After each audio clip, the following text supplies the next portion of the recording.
All right. Take it away.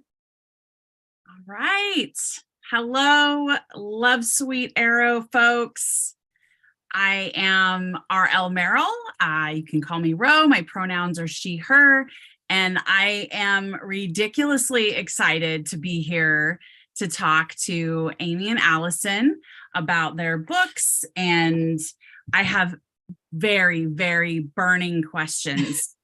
I finished both audiobooks in the last week, and I admitted to Allison, Amy, that I actually had to speed up like the last 15 to 20 minutes of your book to 2 times the speed to be done in time for our chat tonight. So the end was a little rushed, but it's not your fault. It was my fault. So welcome, everybody. If you have questions at any point, Marissa will be putting them into the chat for us to answer, and I've got it up, so I will bring those up. But first off, I would love to have Allison and Amy introduce themselves. Allison, go. All right. Hello, I am Allison Cochran. I write queer romance novels. My debut, The Charm Offensive, came out a couple years ago. And then just last November, my second book, Kiss Her Once for Me, was released. Awesome. Awesome. And Amy, tell us about you. I'm Amy Spalding. I'm the author of 6, almost 7 young adult novels, but my first queer adult romance just released a couple weeks ago for her consideration. It looks like this. Oh my gosh, Allison's got it too. I was ready. This like literally within reach of me, and I almost grabbed it, but I'd have to like just stand up a little, and I'm not going to. No. But I'm impressed that you had mine handy. Oh yeah, I was ready because it's like the most beautiful cover I've ever seen. So it's also pretty. It's just an excuse to like stare at it a little bit. I really love it. And Allison and I got to do an event really early on when our most recent books were both ARCs in the Pacific Northwest. So we saw each other's like early copies like before many people had. In fact, I think like Allison was the second person to see mine after me because like I'd never even seen them in person. So we obviously like share a deep bond about writing queer romance. Absolutely. Awesome. Awesome. And I love all the queer romance. I also write queer romance of all the fun and all the pairings and groupings and what have you. So I was super excited that Love Sweet Arrow asked me to chat with you folks tonight because I am just tickled. We also all share a proclivity, a love, and I want to explore this a little bit more about Hollywood, right? So there's a Hollywood connection between The Charm Offensive and your book, Amy, for her consideration. I wanted to ask to start out, Hollywood is a theme in books, television, what have you. It sort of ebbs and flows as a setting, right? Like there's some times when there's a lot of stories out about Hollywood.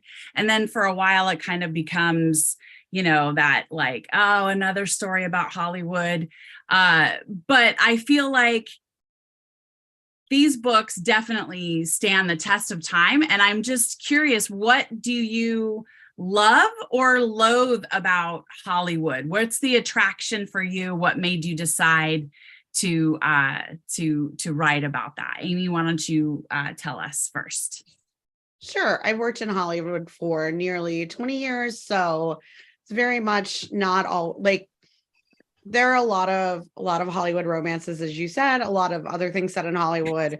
And I think one thing that is unique about For Her Consideration is this is not a novel that has like red carpet or paparazzi. This is very much like the behind the scenes, just the way that like Hollywood is run by a lot of people in office buildings with spreadsheets and Outlook reminders. And it's not all like glitz and glam. Like for the glitz and glamour to happen, like a lot of just like people with office jobs have to do them. And so like I love writing about that side of it. That's the side I've always been on. And that's the part I've always been more exposed to.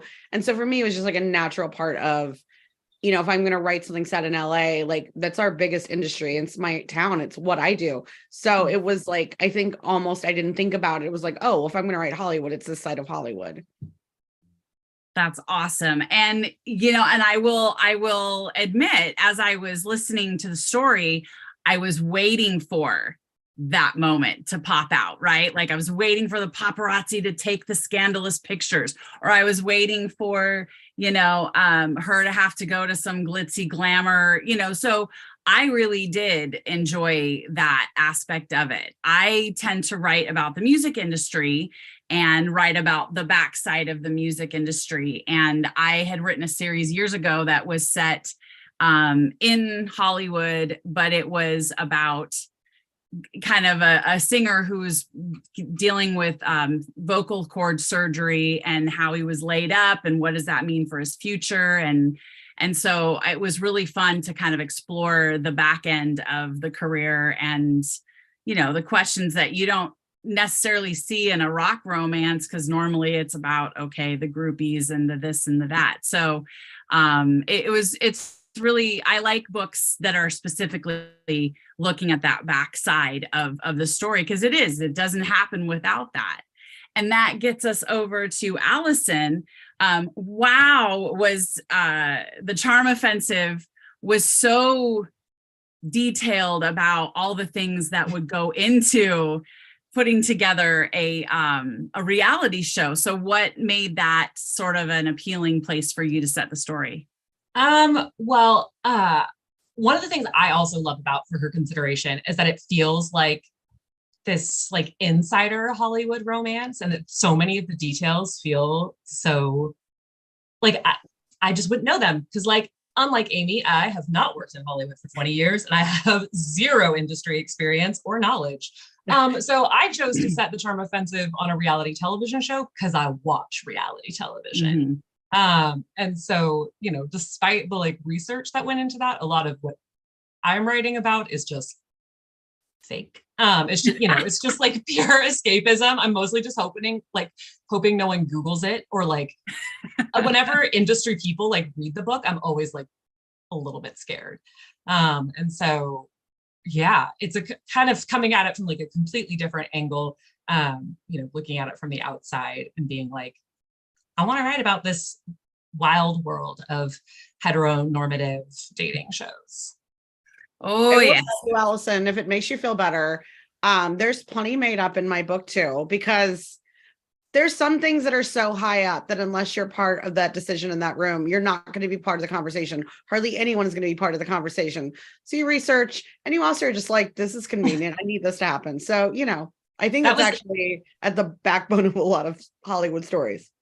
Yeah. And that was kind of like, I had a friend who was a production assistant and a producer for a while. And he was like giving me information. And sometimes I would be like, that's so great. I'm going to go ahead and ignore that. That really doesn't work for my plot. So thank you for telling me how this would like look in real life. But like, I don't know how historical people do it. Cause like I do the same thing where I research and I'm like, this is wildly inconvenient. So I'm not going to use it. Like if you write historical fiction, you cannot do that. You can't be like, oh, I hate when this was invented. I'll do it later. Like you just have to follow it. I think if I wrote historical romance, that's how I would do it. It would just be like totally fake, all like anachronisms, but they all have iPhones. It's just easier if they can get a hold of each other. Exactly. Or you do what I do, and when you write historical, you just make it paranormal, because then ooh, nice. Yeah, then you can just kind of, you know, take the little bits of history that are important to your story and then make up the world around it. So there's always a way to fix it, right? Yes. My next question, and of course, this is, you know, the difference between the two books. Amy, your book is very set in the LA area. And Allison, you just hopped all over the world. And I wanted to hear from both of you, how many of the places in your book have you visited? And maybe Amy, for you, it can be like, how many of those places are real? Because you mentioned restaurants and streets and all that. And I've spent a lot of time down in Southern California, but I'm a Bay Area girl, so I don't know all the ins and outs. So I'm really curious, like, is there a walking tour of the book? You know, do you have a list of, you know, recommended places to visit? So Amy, why don't you share that? And then Allison, I want to hear about your traveling experiences. Yeah, I mean, just about everything in the book is real. I really believe in writing. I mean, I don't even know if I say I believe in it. I love writing real places. I think, like, why not use what's there? You can use the context of what it, like, to someone reading it, does it matter why it's in a certain place if you've never been there? Maybe not.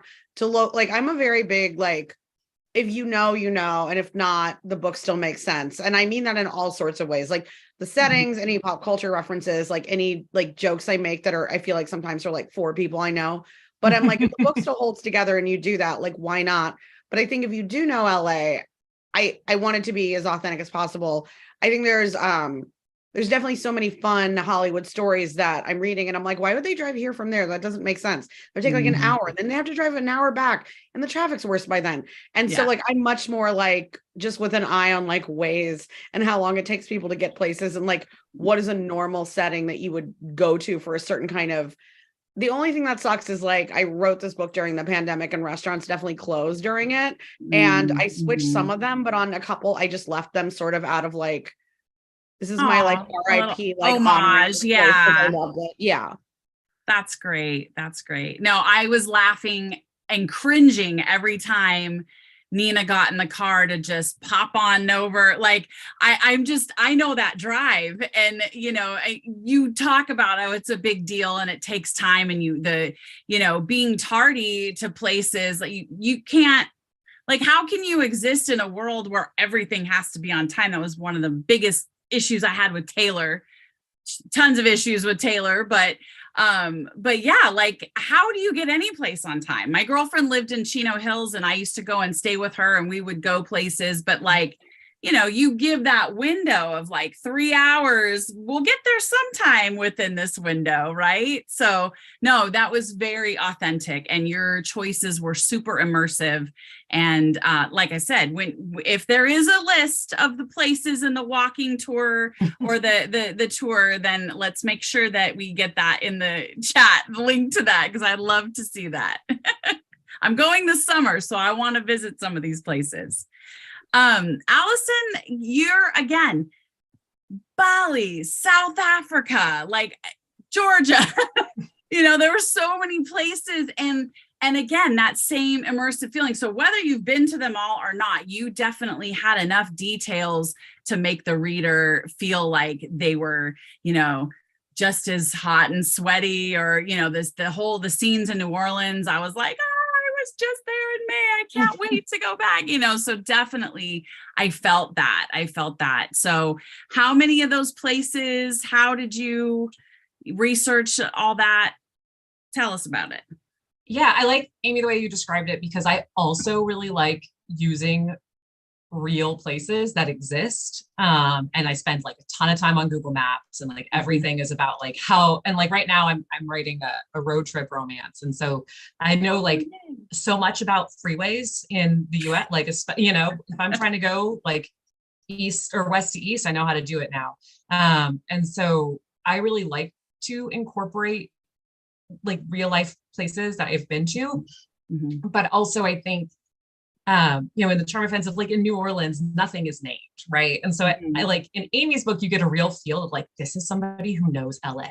Whereas a lot of the places I chose were chosen more for like atmosphere and vibes and kind of like what, you know, the mood that they give off and how that relates to the story. But I've been everywhere that I mentioned in the book, except Georgia, which is- Oh, well, forget it, no. Yeah, my wife is from Georgia. And so that is the one place I still have not.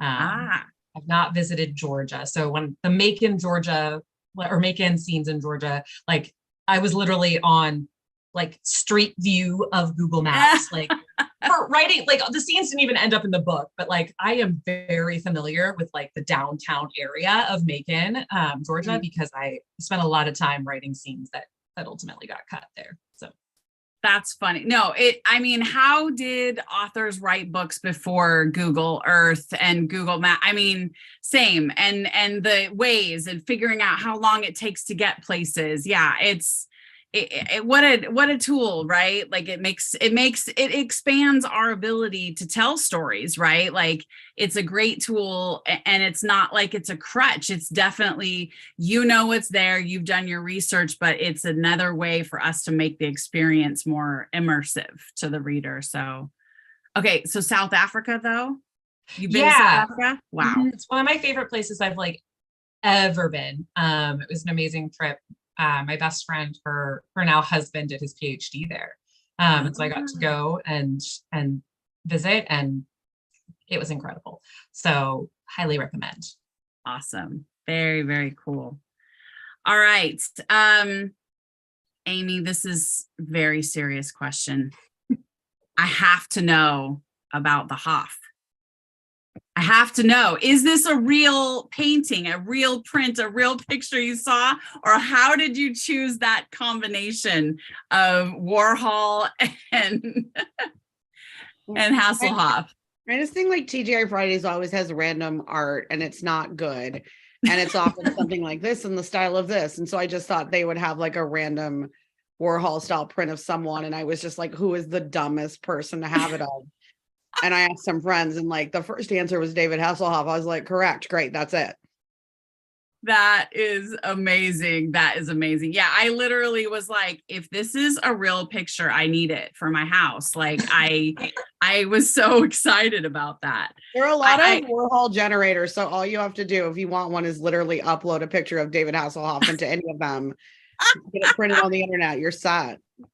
That is so great. That is so great. When I went to Spain with my daughter's school in 2018, we went to the Guggenheim, and there is a Warhol there. And I was just obsessed with it. I was so excited. And the kids are like, who's Andy Warhol? And I'm like, oh, here we go.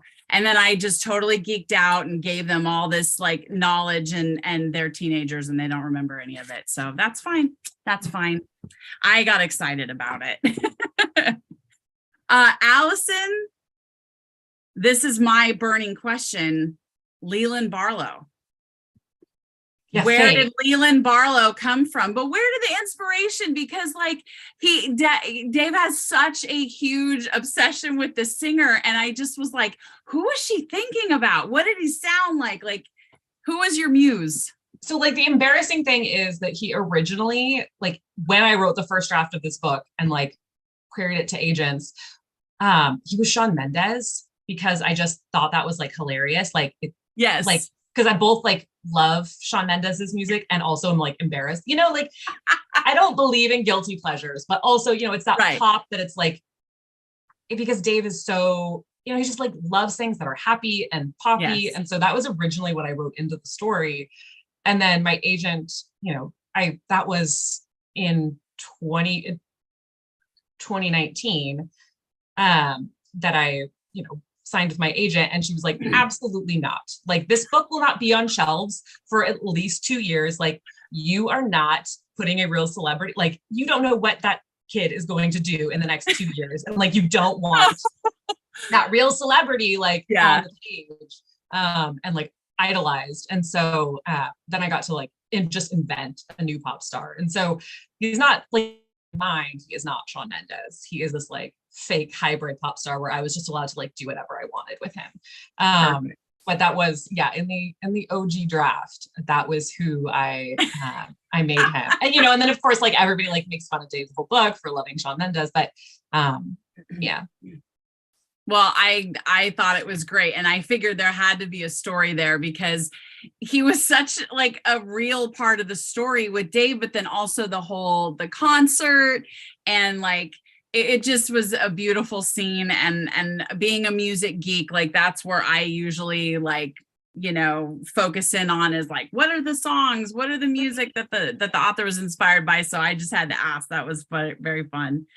For both of you, Mental health, definitely mental health representation factors into both of your books in pretty different ways. I mean, Allison in Charm Offensive, it's very explicit and it's very talked about. Obviously, and for her consideration, we know that Nina's going through some stuff. You definitely sprinkle in little pieces throughout that keep us like, what is this like trauma? What is this wound that she has? But it's there in both of them. Can you tell us what you hope readers get from reading about it? Like what was your hope when you finished the book? Like, God, I hope somebody who reads this is going to have this reaction to how I represented that. I mean, I First. I hope this doesn't sound bad. I don't necessarily think about like what I hope readers take away. I think much more about like being honest to the characters and, you know, showing like a realistic journey for who this person is when the story starts, who this person, you know, is sort of like who they think they are versus sort of like what can be unlocked with them when they take some chances and when they sort of like make steps towards healing themselves and accepting love and all of that. And so like, I don't like, I sort of, it's almost like I can't, like, if I think about what readers think too much, I'll just fall into a well of like, oh my God, what about this? Second guessing everything. Yeah. So to me, it all comes from character at all. And when I think about character, I think a lot about journey. I think about where they start, where I want them to end, and really what role the love story plays in that, as well as the rest of their story too. Yeah. No. And when I got to the big conflict, there was audible gasping in the car. My son was just like napping next to me and I gasped and he sat up like, what happened? I'm like, no, it's a line. It's the book. So, I mean, you definitely like carried that theme throughout the book of the self-awareness and the growth that Nina has to go through. And I gotta be honest, I really found myself sometimes going, God, why is she so, and then I went, you were just like that when you were in your 20s and you were in your like, I'm going to be alone forever. And that's the best way it can be. And then I won't, you know, cause any problems for anybody. Like definitely that sort of self-talk, I definitely went through a similar period of time. So I could hear that. And maybe it was me just being mad at myself for not taking more risks, you know, because I look at my daughter right now is 21 years old and she's studying in Spain and she's been to Ecuador and she's going to Kenya. Like she's doing all these things. And me, like, I finished college at 21 and came home and moved in with my parents and got a teaching job so that I would have stability and an important job that would keep me until my retirement, blah, blah, blah, you know, like, and I love that Nina has people in her life that really push at her to challenge her, but she has a big, you know, she has to kind of get the real big kick in the butt to make that move. So I loved all of that. And for anybody who's here, if you haven't read the book yet, you absolutely get it. I loved the audiobook. The narrator was phenomenal, even at twice the speed. And it really was made it much more like emotional for me than I think if I would have read on the page. So, and the same goes with Charlie and Dave. Like I got to talk about the audiobook again because the narrators did such a great job of nailing those emotions, especially for Charlie. Like every time he got nervous, like I really, you know, could just, you're just cringing for him because you know like how much anxiety he's going through. So yeah, so talk about the mental health focus for Charm Offensive. Yeah, Amy, you said all of that perfectly. Your response was flawless. I would just kind of like to copy and paste and turn that in, please, with like a small edit. So I also I can't, especially with Charm, because it was my first book. Like I didn't think about what I wanted readers to get out of it at all. Like I wrote that book for funsies, like for myself, you know, I started writing it, like I had no intention of it being the book that I ended up getting published in my life. I was just writing it because I had an idea and got excited. And so, you know, Amy said that for her, it's always in service of the characters. Mhm. And I feel like, I don't know, maybe because I'm self-centered, I think a lot of it for me becomes like, it's more in service of like what I want to work through, like on the page. And, you know, Mhm. especially in Charm, again, because I like wrote the first draft. I wrote it really fast and I wrote it just for myself. And a lot of the mental health stuff was kind of in there from the beginning. And I guess it was very much felt like when I came out of my fever dream of writing the first draft, and I looked at it, I was like, oh dang, like I got some mental health work to do. Right. Like, so it was really, you know, that got me back into therapy.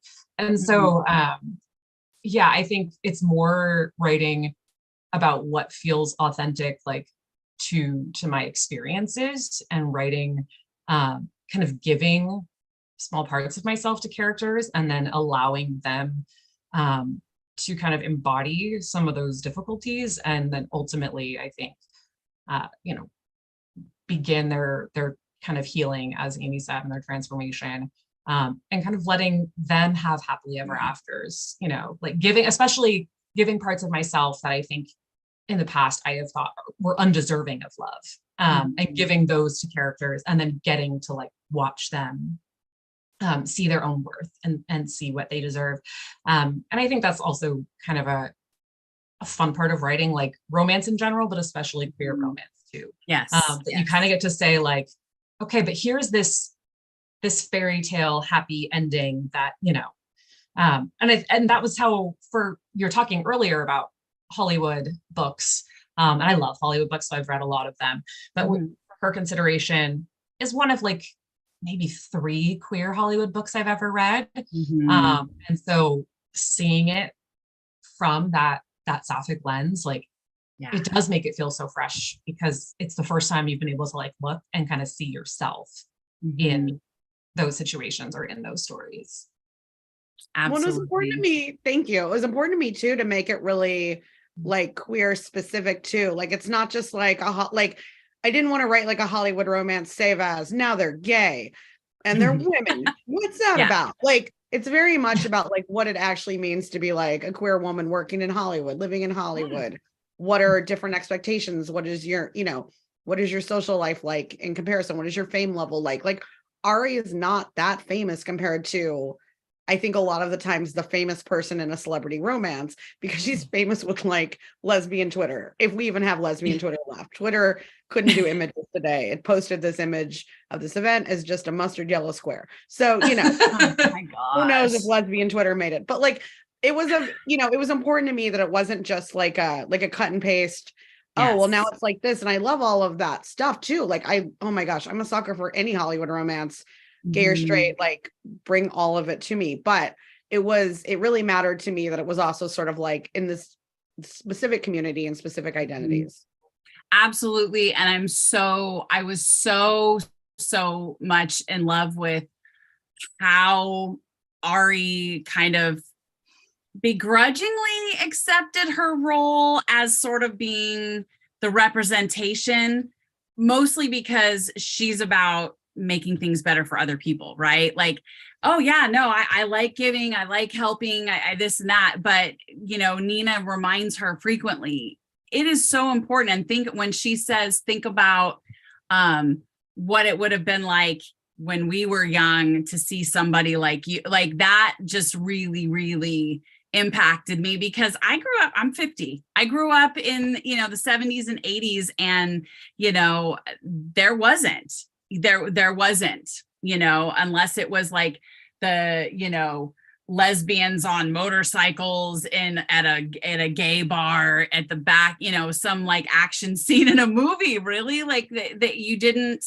get that sense. And I don't think it really was something that was visible until Buffy was like the first time that you really saw queer young women together. And by that time I was already, you know, engaged and, you know, ready to marry my husband. And as a queer woman, that wasn't a part of my reality that I saw. And so I do think I'm grateful that we have books like this, that we have more representation in the media, because my daughter has grown up like this is who I am. And this is, it never was like a what if, or is this something that I can do with my life? So no, books like these are so important because that we need that. We need it. We need it. We need all the queer romance. And again, the what you were saying, Allison, about putting the stuff on page to kind of work through it yourself. I mean, writing it's bizarre in the sense that it is the scariest and most like terrifying thing that you do, but it can also be the most rewarding and fulfilling because you can go through that personal growth yourself by what you are creating. And I think sometimes writers don't let themselves look at that or accept that because they are so afraid. Like they weigh so heavily on the fear side of it. So when you can look at being able to work through the things that you're scared of or the things that are kind of hanging in your trauma from the past, like I just think that's really, really what is great about being a writer and having a little bit of control. So I love that. I love that. Let's see what was next. Oh, friendships. So one thing that I thought was very remarkable about both of your books, and I'd love for you to talk about this from the publishing side of it, is so many times when you are writing romance, if you are talking to agents, editors, if you go to panels, you really get that push, unless you're writing women's fiction, you really get that push to limit the secondary characters' influence in the book. And I loved that neither of you did that. And neither of your stories, your secondary characters are so strong, and the friendships and the journey that the friendships go through are almost equal in weight to the romance. And I love that about both stories because I think that is such an important part of your personal journey, is how you interact with your friends, especially Nina. Like, she has some pretty big issues, but also Dave, like, look at all the people that are around him that he's held at bay while he's trying to go through his stuff. So Allison, maybe you can go first and kind of talk about, was there inspiration from your personal life, or how do you feel? Because I know you said you just kind of wrote it in a quick way, but where do you think the strength of the friendship, and did you get pushback from your agent publisher about how strong the friendships were as part of the story? I never got any pushback from my editor. When I first started revising with my agent, I got pushback because I had maybe 40 secondary characters. I felt like you needed to know the names of like every camera person and every key grip. Like, it made no sense. It was key grip, of course. I like had, everybody was a character. And so a big part of my editing process before I went on submission was distilling down, like, who are the important characters, Allison? Like, we can't keep track of all those names. This is not Game of Thrones. And so I had to like do a lot of that. So a lot of the characters like in the book in its current form are like mushed together hybrids of of characters from the first draft.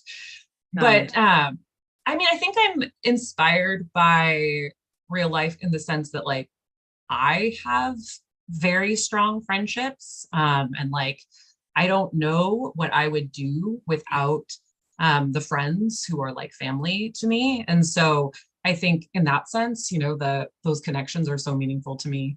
And so I was inspired by that. And I think too, like, yeah, I don't know. I think the relationships that the characters have with their friends in the Charm Offensive became really important to me because Charlie is on the asexual spectrum. Both characters are kind of dealing with like expectations of what romance looks like, and kind of the pressures of romantic love.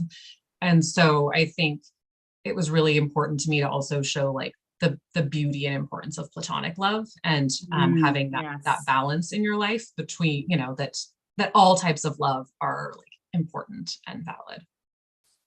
Absolutely. And I think we struggle a lot to maintain that balance. I certainly in my personal life, look at who were friends when I was younger, and yes, some come, but it's hard, especially when you have kids, when you're working, when you're writing. And when I started joining writing communities, that was really when I found my people, and those friendships became really important to me to nurture. And, and especially the writers that I met in the queer community have become like my biggest support, network. And I really think that I struggled my whole life with maintaining friendships and finding friendships that I felt comfortable in. And so to see both of you put those out there in the book, and especially Amy with Nina really kind of being called on the carpet by her friends for her behavior, was really, I think, Well, done. let's not get into too many spoilers. I feel like we're in the last. Got it. third. Okay. I'm sorry. Maybe not get into that too much. Okay. Yeah, I mean, no, I was never told to write less characters. Okay. So funny. I was about to say, I've never heard of a writer being told that. But Allison, I think, I work as a freelance editor. I have had to tell people, like, the barista does not need a name. Like, no offense to baristas. I love baristas, but like, unless they're coming back for more scenes, they don't. Like, the guy who took your luggage at the airport, don't worry about him. He's fine. But it's not his story. So it's so funny. I was literally ready to be like, no one needs that note. Okay, well, occasionally people need that note. You need that note. So sometimes I absolutely got no negative feedback, no push to change anything. Right. And but I also didn't name the baristas, so it was okay. I actually I think my life is full of platonic relationships, and I think in the queer community it's so I don't say normal, because I don't want to make things normal or abnormal, but I think it's so typical actually to have even if you're partnered, even if you're married, etc., that your life is just still full of a lot of platonic relationships, and those are really a chosen family and fulfill a lot of important function in your life. And I think one of the things I love about being queer is that doesn't feel like a thing you have to choose between. And I didn't want to write a queer romance where friendship wasn't also part of the romance. And I don't even just mean a part of Nina and Ari's story, but that a part, literally to me, there is a romance in how much you love your friends and how much they are there for you, and will take you to the hospital if you need to, and will go get you medicine if you need to. Or these are all medically related errands, and some things friends do for you are not medical related. Or feed your cat. Yeah, exactly. Friends can fulfill so many functions. And I also think friendship can be as revolutionary and as moving and as important as romantic love. And I just there's no part of me that wants to write romance that doesn't include that. So it's sort of, and even when I write different characters, like Nina's at the point in her life where she's had these friends before they've already filled this function. Sometimes I write about younger people. They haven't found that group of friends yet, but then I want to write about them finding them. I want to write about the discovery of how important this can be in your life. And it doesn't have to be this or romance or choosing between. It can just be a big part of everything coming together to fill your life. Yeah. I'm glad you said that. And, we talked earlier about the heteronormative expectations that we grow up with.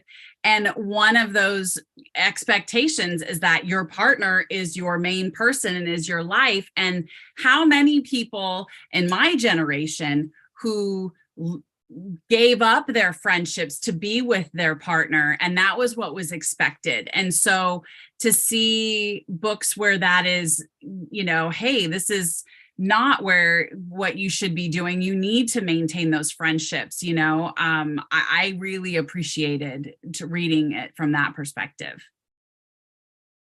Absolutely. I love that, Amy, you dedicated your book to your chosen family. So I knew you were gonna say beautiful things about that question, because I just thought that was so beautifully clear. I loved it. Also saved me from being great, a lot of y'all are covered. Yep. Now it's dedicated. That was nice. On. That was so smartly done. But I mean, at this point I have so many books. I'm it's so much pressure every time you dedicate one. Yeah. I mean, great pressure. I'm not complaining.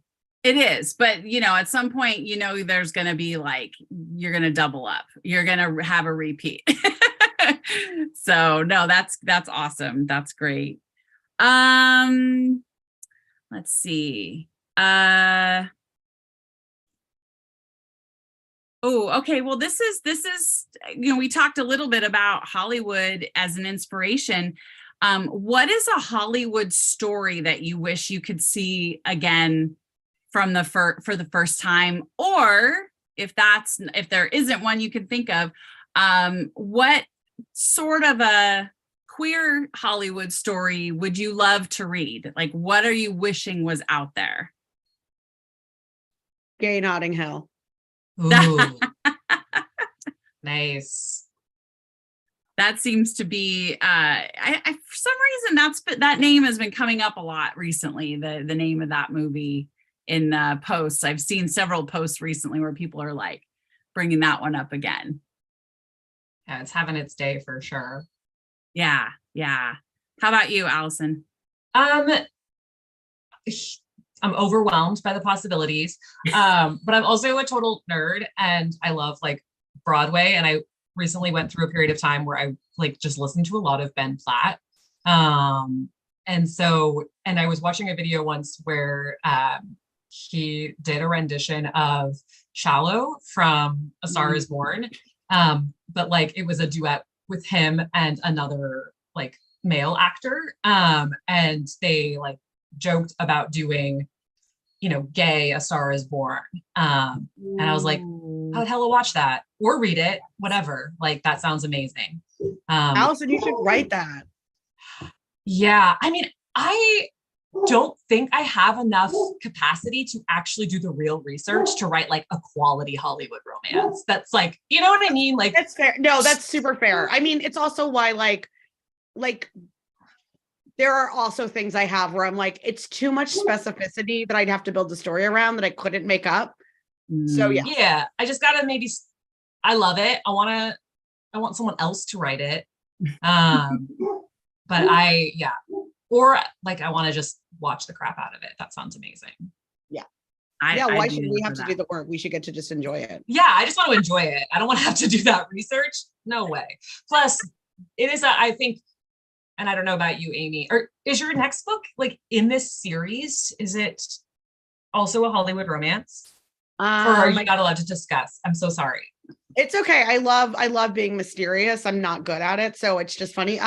Yeah, I'm gonna get to I think we're gonna announce everything in like May or June. Okay, I'm so sorry. No. I actually love when people lead me there and I get to be like, I'll just say that if you like this book, there are things you will still get out of the second one. Yes.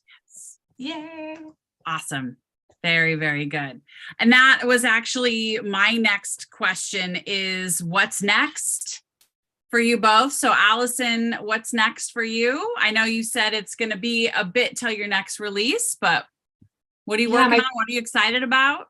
My third book comes out kind of this time next year. And it's called Here We Go Again. So it's been like all announced. It's a sapphic road trip rom-com that's actually about teachers.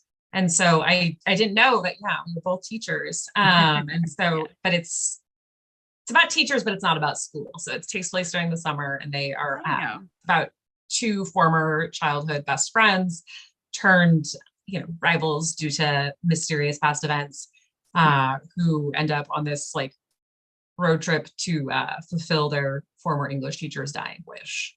So. I also want to say Allison had a book come out after Charm Offensive called Kiss Her Once for Me, who is not a Hollywood story, so we're not talking about it. This book is so freaking great. I love it so much. It needs its own shout out. I read it by ebook, so I can't hold it up, but it's being held up in my heart. It's so wonderful. It's so full of shenanigans. It's so full of just like, Jesus Christ, why are you people making these terrible choices that will more shenanigans? I love it so much. I want everyone to read it. So like, if you've read these two books or are excited about them, like also read that one. I just adore it. So. No. I bought that one too, but I only got to two books before we started chatting, and the Hollywood focus was what they put up as the theme. So absolutely, we can see if maybe Marissa can put up a link to that book as well, and social media links and stuff in the chat. That would be great for folks that are out there. But no, that sounds awesome. Yes, I am, a teacher on leave, but I guess always a teacher in your heart.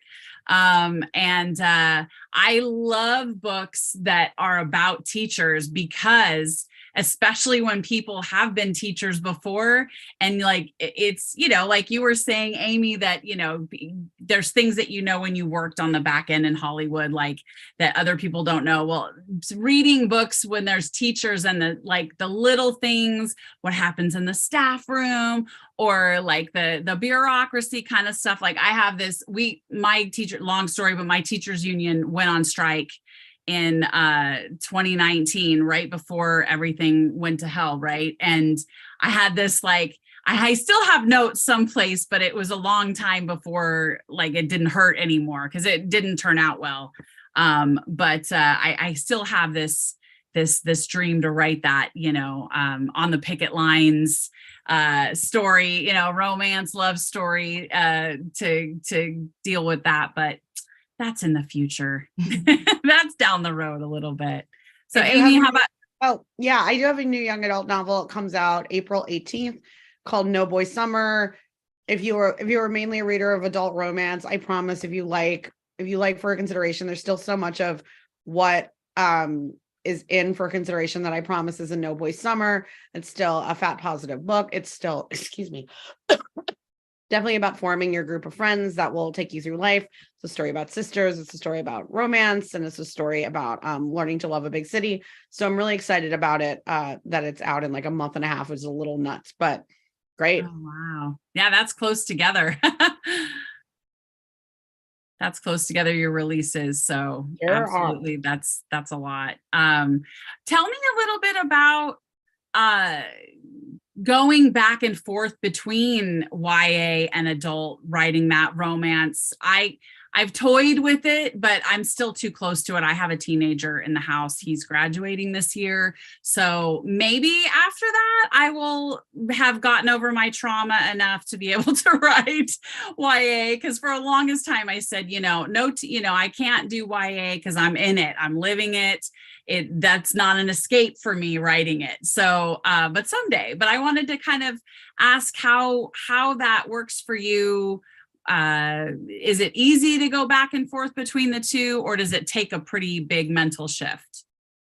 I mean, like I said, excuse me, about takeaways from novels, etc. This is another time where I really lead with character.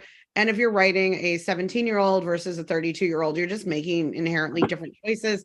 They have different life experiences. You want to get them to a different place. Like, I'm not trying to get my, 17-year-old to like a happily ever after forever in the same way that I feel comfortable with a 32-year-old, meeting someone they're going to spend the rest of their life with. And so it's much more about just like, if you're working from character, I don't think it's actually,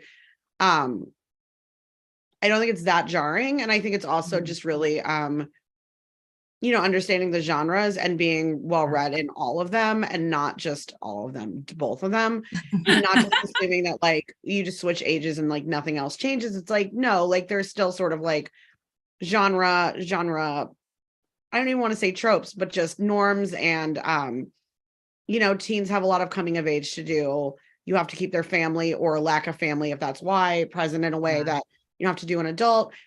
There's often like a big life history that is important to acknowledge, et cetera, that you don't have to worry about with teens. So it's like, having read a lot of young adult romances and a lot of adult romances, you sort of like, you pick up on how the things are different and like what they share, but I think they share way more than they don't. And that's, telling an honest story about the people involved, I think will lead a writer to the right places. Oh, that's awesome. That's awesome. I guess for me, it's like the voice is like very different between teenagers. And honestly, like the difference between teenagers and 30-year-olds even is there's a big, difference in life experience. And like for me, growing up in the 80s, I graduated high school in 1990. Like I didn't even own a computer until, like the difference between like writing a tech sort of life, a tech filled, engrossed life. And then what it's like for kids, people who didn't grow up with that. So I think for me, maybe you're a little closer to that, like it's not as big of a jarring difference between teenagers today and adults. So I think that for me was part of it too. I was like, maybe I'll just do like a historical YA, right? Everyone loves the 80s. So that's awesome. Now, Allison, do you write both YA and adults, or? As of right now, no. I Okay. just write. I'm only on contract for adult books. Okay. What is there something wild and crazy that both of you would like to write in the future, or some, I loved how you had the murder podcast in the story, Amy, and I thought, okay, well, do we have a mystery coming in the future? Like, is there another genre that you think you might want to read or write? I mean, I always say no until I change my mind. So at this point, no, I'm really happy. I've got two, and that feels like a lot. So, but then who knows, in a month, in a week, I could change my mind. So you never know. Awesome. Allison, how about you? Yeah, I'm the opposite. I'm like, I'd write anything. I want to write all these different genres except horror. I don't do horror, and I don't do psychological thriller, like, because I am a giant scaredy cat, and so I cannot handle those. They are not for me. But I don't know. I think we're seeing, like, in kind of like in romance, there are increasingly, like, we're pushing around, like, adventure romance is becoming more of a thing. Yes. I would love to write an adventure romance. I would love to write a paranormal romance. I would love to write a historical romance. I would love, I mean, without the research, so it would be, but I would love to write, I love science fiction a lot. I would love to write a gays in space book. And so I would love to write everything, but right now I am writing very slowly. So it is, we'll see if time allows me to dabble in some different things. Awesome. Okay. So you have your book coming out next year. And again, tell us the title of It's called Here We Go Again. Here We Go Again. And Amy, you have the one coming out next is The No Boy Summer. Yes. That's awesome. Did we have any questions in the chat, Marissa? I've been looking, but maybe it hadn't refreshed. So any questions? No questions. Okay. Like, what are you looking forward to? Books, movies, trips, traveling, anything you have on your future agenda that you're looking forward to? I'm really excited. Tomorrow I'm doing an event here in Portland with Anita Kelly, and their second romance is coming out called Something Wild and Wonderful. And it's freaking amazing, and I love it. And so I'm really looking forward to celebrating that with them. And I feel like there are so many incredible queer romances, like, in my email inbox, including Amy's next one, which I am so sorry if I spoiled what that one is about, because I genuinely could not remember. No, with my it's ADHD fine. brain. Every event I did in person, I was like, don't tell the internet. Here's more information. So, like, Perfect. I'm not like perfect. a real secret keeper. I'm like, No. also, I'm not like George R.R. Martin. Like, no one cares. Like, 4 people care. It's us. And 2 other people. Yeah, so there's a bunch of queer romances coming out. Timothy Janowski has a new book that I'm really looking forward to, called New Adult. I don't know why I said I'm looking forward to it. I've already read it. It's incredible. I'm excited for other people to read it. Courtney Kay has a new book coming out, and I'm also really excited for that one, which I haven't read yet. So that is, lots of books. Awesome. Very cool. I mean, Amy? literally everything Allison said, I'm very excited about. I'm sad I can't be at that event in Portland tomorrow because I do not live there, but so excited for the release of that book. I love their last one so much. I recently got reading glasses, and now I can read all the books I've been buying at events for the last, like, however long I've been in denial that I need reading glasses. So really, really psyched just about like if I went to your book event in the last, like post-pandemic, basically, if I get a physical book, I have not read your book and I'm about to read them all and I'm very excited. That's great. It is tough. We use our eyes a lot. I see we all are glasses. I had to finally give up print books a couple of years ago. I can't. So I read everything on giant font on my phone about this close to my face to be able to read. I'm happy that I'm kind of gotten over my about audiobooks because I don't like being read to, but I'm getting over it. And I think once you kind of like find a few that you really like, it's easy to just get lost in the voice, right? Even at twice the speed. So definitely, I still consume a lot of books. I just can't do print anymore. I have so many around my house and I have to I buy them all in ebook now if I want to read them. So double the pleasure. I would love to plug, I am part of a group called the Happily Ever After Collective, which is a Patreon based group of authors. Kelly Farmer, who is the person who connected me with Love Sweet Arrow. She's also a part of it. And we have trope-based releases every month, and it's all inclusive. There's queer and BIPOC characters each month, and each one shares a theme. So March is Secret Baby / Surprise Kid.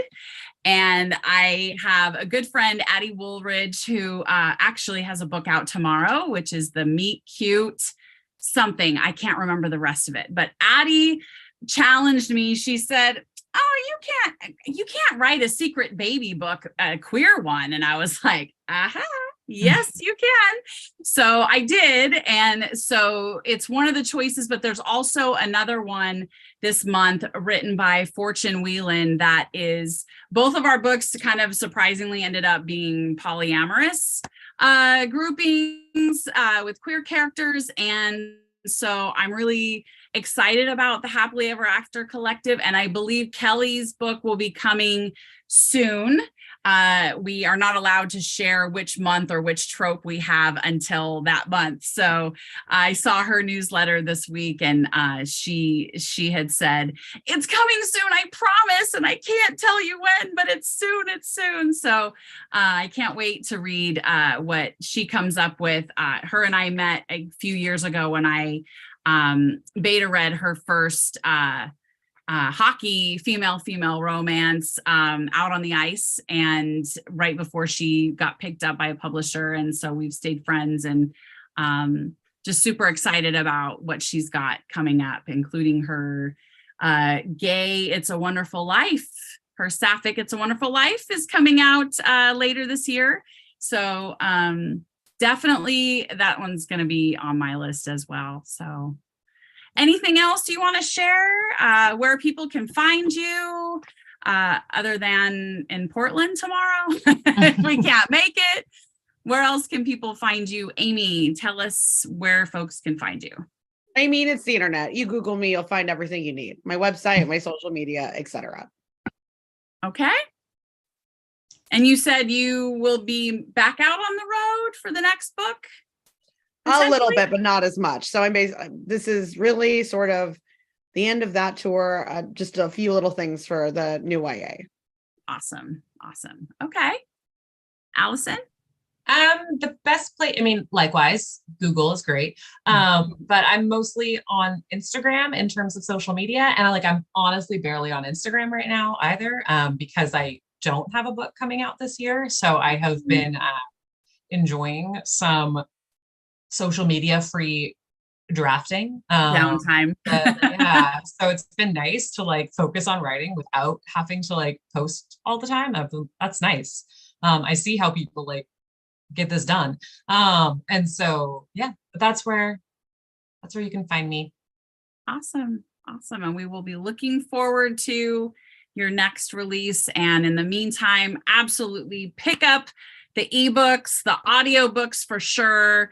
I highly recommend both The Charm Offensive and For Her Consideration, and that cover is phenomenal. Nina So is good. just Well, unbelievably hot. Like that just, yeah. they both are. Yes. I love this cover. Absolutely. It was great to meet both of you and to get a chance to talk about queer romance, because that's my favorite topic, and happy to be able to get a chance to listen to your books. And thanks to Love Sweet Arrow for sponsoring this chat tonight. And thank you very much.